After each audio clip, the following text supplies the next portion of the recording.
It's pretty pathetic when protesting against genocide is responded to with violence, fear, and intimidation rather than changed policy. My name is Samuel Ronan, and I hope to be your president one day. And as I just said, protesting against genocide, protesting against war, protesting against rising housing crisis, the fact that these sports franchises want to use taxpayer dollars to build more stadiums for bread and circus, for their team. The fact that these multi-billion-dollar, trillion-dollar corporations want to use tax dollars to build their facilities and then have full control over them, and so on and so forth.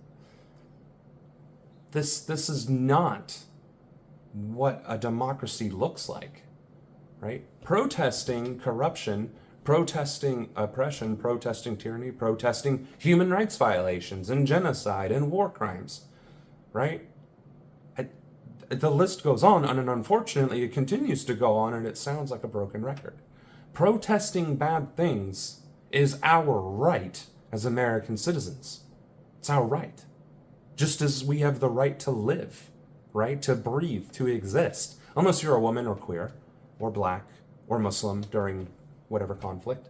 Oh, I'm sorry. That should be protected under the 14th Amendment, but that is also in question quite often. At least we have the Second Amendment right, unless you're black, brown, or, otherwise other, because then you can be executed on the spot because officers can fear for their lives. If protesting these atrocities, past, present, and apparently future, can result in arrest or death or threats of the same, then do we have those rights? And if we don't have those rights, then we are under no obligation to adhere to the corruption and brutality that is being held against us. Because the Constitution itself states,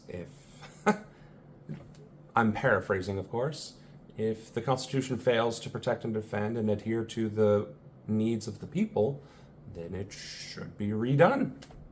But the problem is, the Constitution isn't the problem. It's the people who are enforcing the Constitution, or in this case, violating it. Corrupt people will do corrupt things when they have the power to be corrupt. But we have the tools and resources at our disposal to remove them from power, to remove them from office, and to, yes, hold them accountable. And just because everybody's in cahoots, the legislature, the executive branch, and the judicial branch, just because they're all in cahoots and engaging in these corrupt, oppressive tactics, doesn't mean we cannot hold them accountable. That's the whole point of the power of the people, of we the people. We can demand, we can refuse, we can protest. Our numbers are legion. We outnumber our oppressors 100 to 1. Significantly more than that if you really want to get down to it, but the fact of the matter is, we do not have to tolerate these injustices. And if our government will not listen to the will of the people, when an overwhelming majority are against genocide, against war, against giving billionaires more tax breaks, against the housing crises, and demanding higher wages, demanding some sort of resolution to these price gouging, record profits, no, I meant inflation, then we don't have a government, and we certainly don't have a democracy. So, if you want a democracy, if you want a country worth fighting for and living in, fight for it.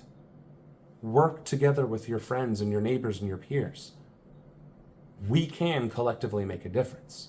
We just have the courage and the knowledge and the resources to do so.